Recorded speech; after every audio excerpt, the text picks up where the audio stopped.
have you ever looked at a recipe and the meal prep time says 15 minutes and it takes you twice as long? That's always me.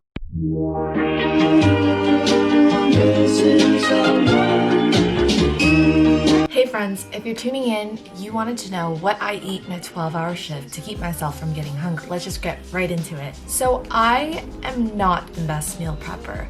I get really bored with having to buy too many ingredients, spending way too much money on a recipe that I don't like. So when I find something that I really like, I like to stick to it just so it's foolproof for me. I normally find that I do this a lot because have you ever looked at a recipe and the meal prep time says 15 minutes and it takes you twice as long? That's always me. Partly because I don't read the full recipe. Now when I look up recipes, I look up the words both healthy and easy. And by doing this, it usually makes the prep time somewhat short, maybe between 10 and 15 minutes. So I've made 3 really simple recipes today. I basically went out and bought all the protein, prepped each one for about 10 minutes, and then cooked it. So I hope this helps all you busy people get started cooking and just gives you nurses some ideas about what to bring or cook during night shift. Normally in the past, I'll just get a lot of these things meal prepped, but I've decided to make baby back ribs in a crock pot, shrimp scampi, and turkey meatballs as my protein option. Good morning, guys. It's currently 8:40, something like that, and I'm a night shifter, so this is early, but we're gonna go get our ingredients, so I really have to wake up, make sure that there's no line outside to get to the stores. Okay, let's go.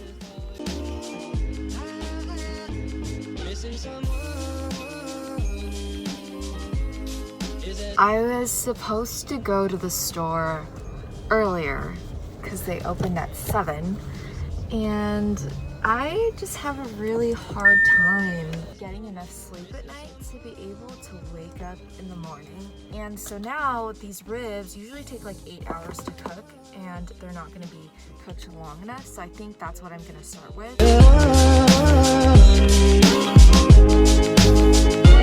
Missing someone.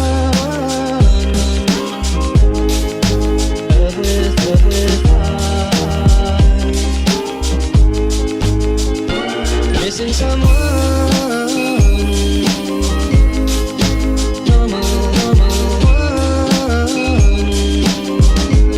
I am sad and so lonely.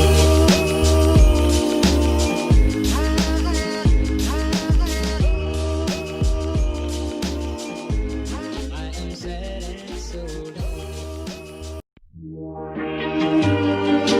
Missing someone.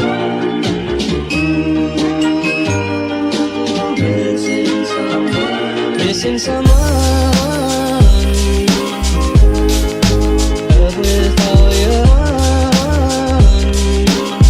I definitely try to eat a lot on my shifts, whether that be day shift or night shift. I break up my schedule into 3-hour increments if I can, if I'm not super duper busy. I'll usually eat breakfast at 3 when I wake up.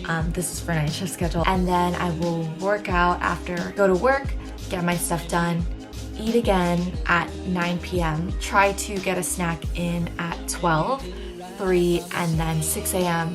right before I go home and go to bed. So it's very, very structured. In these 3 hours, I like to eat little meals. I don't always get through the spectrum of the 6 meals. Sometimes I'm super full by the time 3 meals hits. But what I found is that having the structure really gets me into that mindset of eating lots of veggies and trying to eat healthy, small portions. So let me just give you guys a sample of what my meals look like. I usually rotate between protein shakes and like protein bars and actual chicken and veggies. So my breakfast is normally oatmeal and a protein shake of some sort or protein. And then I'll have a protein shake and a protein donut. And then when I get to work, my first dinner is usually something like chicken and some sort of veggies. And then after that, my 12 o'clock meal can be anything like hummus and chicken. Right before I go home, that's when I do my egg whites and spinach omelet. I try not to skip that. That's one of my favorite things to eat because it's packed with a lot of veggies. There's a lot of protein there. It really keeps me filled and my sugars aren't all over the place. One thing that I like to keep in mind with all of the stuff that I'm eating is I definitely try to stick to low salt if I can. So I'll use coconut aminos or Bragg's aminos to substitute for soy sauce. One thing to note with the coconut aminos is that it's a little sweet, so I definitely prefer the Bragg's, and I think Bragg's has less sodium in theirs. I also like to do low sugar, so if I'm not eating a protein bar, you'll see me eating sugar-free Jell-O, which is anywhere from 20 calories to less than 50 calories, I believe, or just about there. And I'll eat the chocolate one with strawberries. That's like my favorite thing to substitute for Nutella. So all in all, I just recommend really picking foods that you enjoy, that fuel you, or trying to get on a schedule so that you trick yourself into enjoying veggies like I did. If you're trying to lose weight, stay on calorie deficit, so you want to pick snacks that promote your calorie deficit.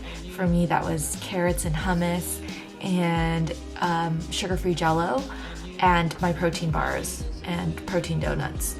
But to you, that could look very different. So what are foods that you enjoy that are maybe low calorie or considered on the healthier side? And guys, when I changed what I was eating and actually picked foods that really sustained me, I felt like I had more energy. I didn't need the coffee that I was drinking on night shift.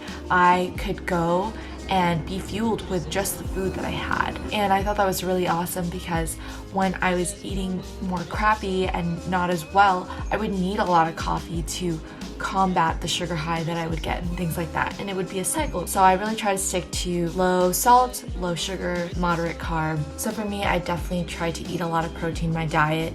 Usually that's a lot of chicken and a little bit of beef here and there and some seafoods like shrimp or scallops. But I do recognize that there needs to be some variety. So today for this recipe, I couldn't find any beef ribs, so I did use pork ribs in the recipe, and honestly, I don't mind. I like the variety. I know some people don't really like pork. If you don't, you can use beef for this recipe. For my veggies, I don't really have a good way of cooking them other than oven roasting them. If I can't do that, if I'm in a pinch, I usually will just air fry them. It's kind of the same. You just have to air fry them for a little bit less. So I was really surprised at how it didn't take me that long to meal prep and actually get my meals cooking. I think that empowered me and kind of got me a little bit more excited about cooking my own meals rather than ordering from meal prep services, which is completely awesome as well if you don't have a lot of time. That gave me a little bit of room to experiment more on my own. So hopefully I'll pop in with a few more recipes of things that I have learned. Thanks so much for watching. If you liked it, please go ahead and give this video a thumbs up, and don't forget to subscribe. I post videos every Monday. All right, see you next time.